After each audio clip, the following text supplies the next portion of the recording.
എത്ര വീട്ടിൽ കൊടുത്താൽ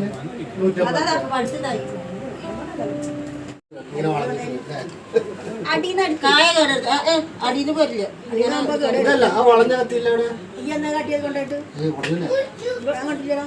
മറ്റേ കായം പിടിച്ച് കൊള്ളരുത്. ഇങ്ങനെ വരച്ച് കൊടുത്തിരിക്കും.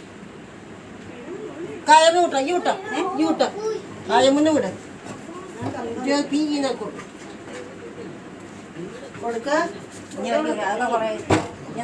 താഴത്ത് വിടണ്ട. താഴത്ത് വിടും. താഴത്ത് അതാ താഴത്ത് കുറെ വിടണം. എനിക്ക് എന്തെങ്കിലും എടുത്ത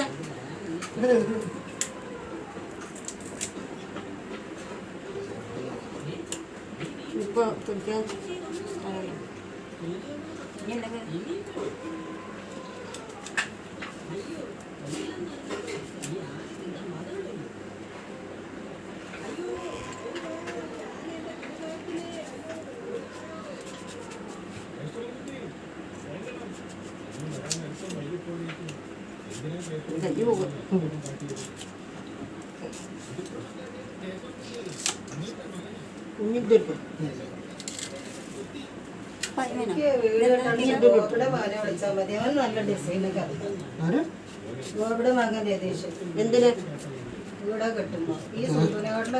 ഇന്നാള് ഞാൻ ഗോപിയുടെ അടുത്ത് പറഞ്ഞപ്പോൾ നിങ്ങൾ എന്നിട്ട് നിങ്ങൾ എന്നാ പറഞ്ഞു കള്ളനാണ് അതാണ് ഇതാണ്. ഞാൻ ആദ്യം അവൻ്റെ ചോദിച്ചത് കണ്ണൻ്റെ അടുത്ത് സംസാരിച്ചിട്ട് അവന് ഇഷ്ടമുള്ള ആർക്കൊക്കെ കൊടുക്കുക. കര കൊണ്ട് ഒരു ചാക്കെടുത്ത് വെച്ചോ കറണ്ട്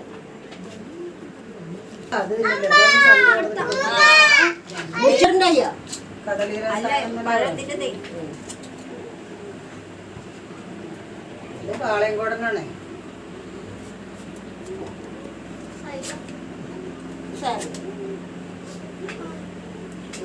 വെള്ളം കുടിച്ചാൽ തേങ്ങ വെള്ളം എന്തായിരിക്കുന്നു? ഞാൻ കുടിക്കല്ലേ പറഞ്ഞു ചെയ്തു. പിന്നോട് ചെന്ന ആ കായൊക്കെ ഇനി അവിടെയും ഇവിടെയും ഒക്കെ തട്ടിട്ട് മുറിച്ചിട്ട് നാശമായി അന്ന് തന്നെ കണ്ടില്ലേന്ന്.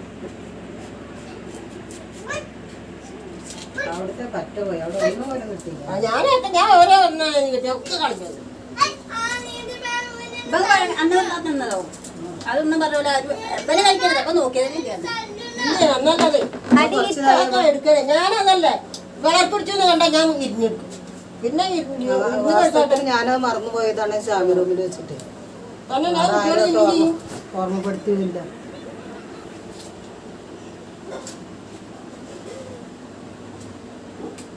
ഇവിടെ കേട് വന്നിട്ട്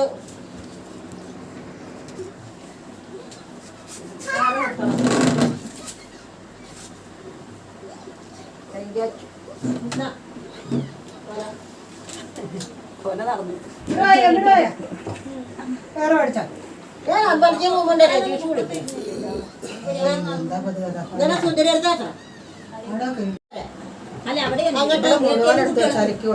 അല്ല നിങ്ങക്കേ ഇവിടെ തിന്നാനേ ഇത്ര പോരാ അവിടെ അവിടെ ആളുള്ളത് അവരുടെ പോലെ തന്നെ പൊടിയാവുള്ളൂ. വേണ്ടെങ്കിൽ വെച്ചാ കൊണ്ടേക്ക സന്ധ്യ അല്ലെങ്കിൽ കൊണ്ടെങ്കിൽ ഈ ചെക്കൻ തിരി സാരില്ല. ചക്ക നീല വിചാരിച്ചിട്ട് പിന്നെ കുട്ടികൾക്ക് നിന്നെ ആരാ നിങ്ങളെ വയ്ക്കുന്നു? എന്തോ വെച്ചാൽ അവർ അധികം അറിയും.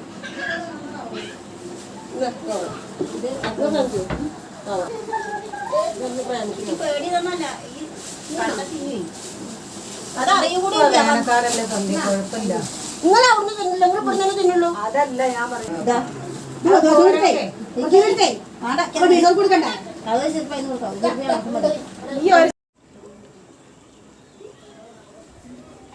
இன்னைக்கு வீட்டில் ஸ்பெஷல் லஞ்ச்.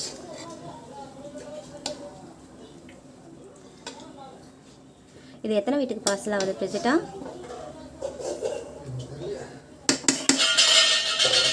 இன்னைக்கு வீட்டில் பிரிஞ்சி செஞ்சுருக்காங்க.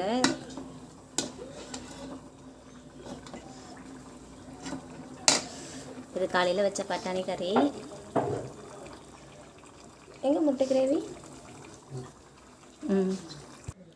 கூடவே முட்டை கிரேவி பண்ணியிருக்காங்க பிரிஞ்சிக்கு.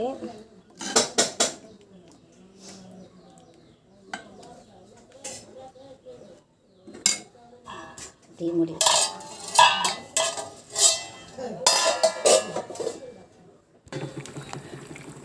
ஷேர் பண்ணலையா இன்னும் பார்சல் பண்ணுவீங்க எல்லார் வீட்டுக்கும் ஓ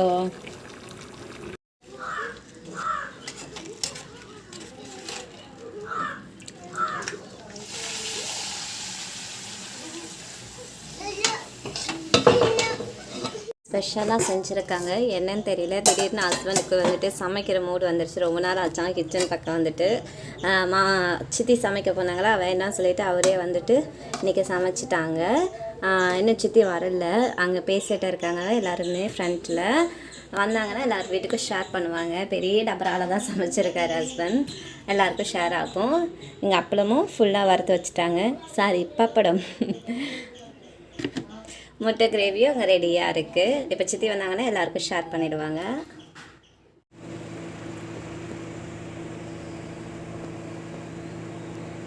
வீடு சூப்பராக இருக்கல வெளியில்